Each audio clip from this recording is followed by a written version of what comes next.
ठीक है भाई, आगे की क्लास में आज हम पढ़ने वाले हैं conversion of A number with fractional part. मतलब अभी तो हमने इंटीजर पार्ट का ही करा था, फ्रैक्शनल पार्ट को हमने छोड़ रखा था। तो अभी हम फ्रैक्शनल पार्ट को कन्वर्जन करने वाले हैं, कैसे कन्वर्ट करेंगे। तो मान के चलो कोई डेसिमल नंबर है, जैसे कि फॉर एग्जांपल यहाँ पे दे रखा है 0.25। ठीक है, 0.25। इस नंबर को हमें किस में कन्वर्ट करना है, डी डेसिमल है तो इसको हमें बाइनरी में कन्वर्ट करना है। तो इसका तरीका क्या है कि बाइनरी है तो 2 आएगा केस हमारे ऑपरेशन में। तो हम क्या करेंगे, मल्टीप्लाई करेंगे 2 से, और मल्टीप्लाई 2 करने से जो भी आएगा उसका इंटीजर पार्ट जो भी रहेगा उसको हम जैसे पहले रिमाइंडर लिखते थे ना, अब इंटीजर पार्ट जो रहेगा उसको हम अलग से लिख लेंगे। ऐसे ही फिर हम क्या करेंगे, इंटीजर पार्ट लिखने के बाद जो बचेगा फ्रैक्शनल पार्ट, फिर उसको दोबारा से मल्टीप्लाई करेंगे।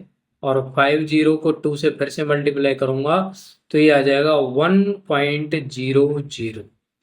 ठीक है, 1.00। अब इसका काउंट कर लिया हमने 1। अब यहाँ पे देखेंगे हम कि फ्रैक्शनल पार्ट के बाद क्या है, 00 बचा हुआ है। तो हमें बस यहीं रुक जाना है, जब 00 बचे तो हमारा सॉल्यूशन हो गया। लेकिन अगर ये 00 नहीं आता है तो हम तब तक ये मल्टीप्लाई करते हैं जब तक ये दोबारा से रिपीट ना होने लग जाए। मतलब जैसे कि 0.25 को हमने मल्टीप्लाई किया था, तो जब तक दोबारा कोई 0.25 या 0.50 जो भी अगर कहीं भी रिपीट होने लग जाएगा इस वाले पोर्शन में, ये जो है ये ऊपर वाला नीचे अगर रिपीट हो गया तो वहीं हम रुक जाएंगे, मल्टीप्लाई नहीं करेंगे और वहीं से हम अपना आंसर फाइंड आउट कर लेंगे। तो अब इंटीजर पार्ट जो है उसको जैसे हम पिछले वाले में रिमाइंडर में हम नीचे से ऊपर लिखते थे, अब हम ऊपर से नीचे लिखेंगे। तो 0 और 1, 0 और 1 जो है वो क्या हो जाएगा, हमारा बाइनरी में हो जाएगा डेसिमल पार्ट। तो 0.01 बाइनरी में इस तरह से हम इसको लिख सकते हैं। ठीक है, आगे और हम एग्जांपल देख लेते हैं। इसमें क्या दे रखा है, देखो 0.675 जो है डेसिमल है उसको बाइनरी में हमें चेंज करना है। ठीक है, तो देखो यहाँ पे मल्टीप्लाई करी 2 से, फ्रैक्शनल जो हमारे पास इंटीजर पार्ट क्या है 1, तो 1 लिख लिया। फिर यहाँ पे बचा क्या, फ्रैक्शनल पार्ट में 350, मल्टीप्लाई किया 2 से तो 0.700 आएगा। तो इंटीजर पार्ट में क्या है 0, तो 0 यहाँ लिख लिया हमने, 0 यहाँ आया था तो 0 को यहाँ लिख दिया।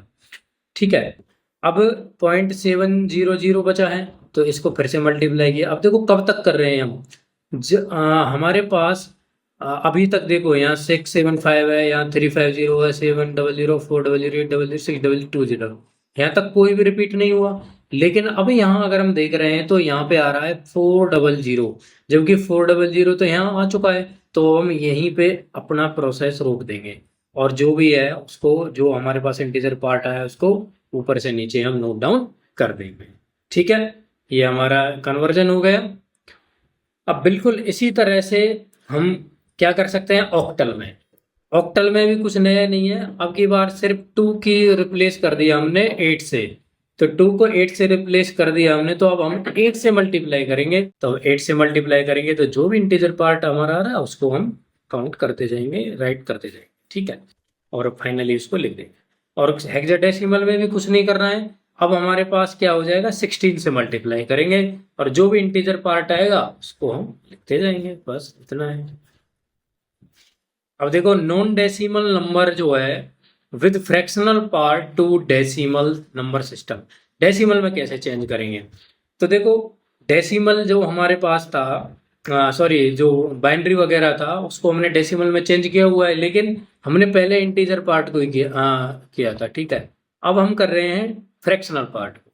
तो फ्रैक्शनल पार्ट को कर रहे हैं, तो यहाँ पे मैंने आपको एक पोजीशन पहले बताई थी कि देखो 0 से स्टार्ट करते हैं, जब इधर जाएंगे तो पोजीशन बढ़ेगी 1 2 जैसे नंबर लाइन पे होता है। और जब 0 से इधर जाएंगे हम तो पोजीशन घटती है -1 -2 -3। तो यही बात समझनी है बस। अब तक हम क्या कर रहे थे कि हम 0 से स्टार्ट करते थे, पावर जैसे बाइनरी में चेंज करना है तो 2 की पावर 0, 2 की पावर 1, 2 की पावर 2, और जो भी हमारे पास नंबर दे रखा था उससे हम मल्टीप्लाई करके प्लस करते रहते थे, यही तो कर रहे थे। अब यहाँ पे जो पावर है वो -1 -2 -3 चलेगी फ्रैक्शनल वाले पार्ट में। जैसा कि आप इसमें पोर्शन में देख सकते हो कि यहाँ पे हमारे पास दे रखा है 101 फ्रैक्शनल के बाद, तो 101 और 1 की पोजीशन क्या है -1, 0 की पोजीशन है -2, 1 की पोजीशन है -3। तो यहाँ पे हमने क्या करा, 1 के साथ 2 की पावर -1, 0 के साथ 2 की पावर -2 और 1 के साथ 2 की पावर -3। बस इसको हमने सॉल्व कर लिया और अपना डेसिमल में कन्वर्ट हो गया। बिल्कुल यही सेम चीज हमें ऑक्टल और हेक्साडेसिमल के केस में करनी है। 2 की जगह रिप्लेस हो जाएगा हमारा 8 और हेक्साडेसिमल में 8 की जगह हो जाएगा 60। ठीक है, बस यही मामला है। शॉर्ट में आप करना चाहोगे तो देखो ऐसे याद कर सकते हो कि 2 की पावर जो -1 होती है, तो 2 की पावर -1 का मतलब क्या होता है, 1 की पावर 2, सॉरी 1/2, तो ये इसको क्या लिखते हैं हम 0.5। ऐसे 1 की पावर 4 को हम क्या लिखते हैं 0.25। इनको हम शॉर्ट के लिए याद कर सकते हैं जिससे डायरेक्ट अप्लाई कर सकें। तो फ्रैक्शनल बाइनरी नंबर 2 ऑक्टल और हेक्साडेसिमल। ठीक है, फ्रैक्शनल बाइनरी पार्ट को बाइनरी नंबर को ऑक्टल और हेक्साडेसिमल में कन्वर्ट करना है। तो देखो जब हमने ये वाला काम जो है इंटीजर में करा था, तो हमने क्या किया था, हम चले थे राइट टू लेफ्ट, राइट से लेफ्ट, और ऑक्टल के केस में 3 के हमने ग्रुप बनाया था और हेक्साडेसिमल के केस में 4 का ग्रुप बनाया था।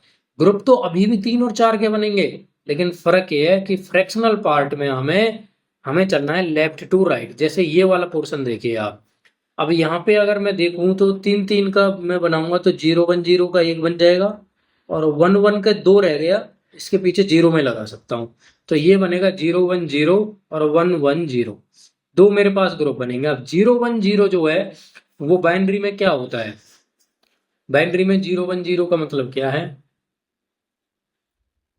2 होता है, और 1 1 0 क्या होता है, 6 होता है। तो देखो 2 एंड 6, तो बस हमने क्या कर दिया 2 और 6 कर दिया फ्रैक्शनल पार्ट में, अभी ऑक्टल में कन्वर्ट हो गया।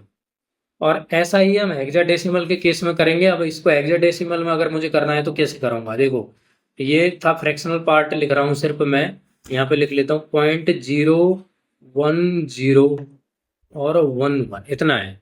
तो यहाँ से मैंने ग्रुप बनाया 4 का, ठीक है, एक तो ग्रुप बन गया मेरा, लेकिन इसके बाद जो है इसके बाद ग्रुप नहीं बन रहा, 1 2 3, तो मैंने 3 0 लगा दी, कुछ फर्क नहीं पड़ता है इससे। ठीक है, अब 4 4 के ग्रुप बन गए।